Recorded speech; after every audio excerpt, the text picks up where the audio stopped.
Operation Sindoor తర్వాత పాకిస్తాన్తో కాల్పుల విరమణ ఒప్పందం చేసుకోవడంపై కాంగ్రెస్ నేత రాహుల్ గాంధీ ప్రధాని మోడీపై తీవ్రస్థాయిలో ధ్వజమెత్తారు. అమెరికా అధ్యక్షుడు డొనాల్డ్ ట్రంప్ బెదిరింపులకు మోడీ లొంగిపోయారు అన్నారు.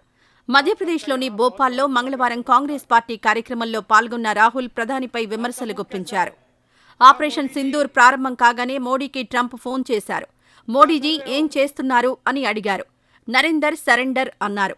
వెంటనే మోడీ కాల్పుల విరమణ ప్రకటించారు. ట్రంప్ ఆదేశాలను తూచా తప్పకుండా పాటించారని రాహుల్ ఎద్దేవా చేశారు. బీజేపీ, ఆర్ఎస్ఎస్ నేతలపై కొద్దిపాటి ఒత్తిడి తెచ్చినా వెంటనే లొంగిపోతారని, భయంతో పారిపోతారని వారి గురించి తనకు బాగా తెలుసని అన్నారు. అదే సమయంలో మాజీ ప్రధాని ఇందిరాగాంధీని పొగడ్తలతో ముంచెత్తారు. ఈ వీడియో నచ్చితే లైక్ చేయండి. అలాగే మా ఛానల్ని ఫస్ట్ టైం కనుక చూస్తున్నట్టయితే ఇప్పుడే సబ్స్క్రైబ్ చేసుకుని పక్కనే ఉన్న గంట సింబల్ని యాక్టివేట్ చేసుకోండి. అప్పుడే మేము పెట్టే ప్రతి వీడియో మీకు నోటిఫికేషన్గా వస్తుంది. అలాగే ఈ వీడియో పూర్తిగా చూసినందుకు ధన్యవాదాలు.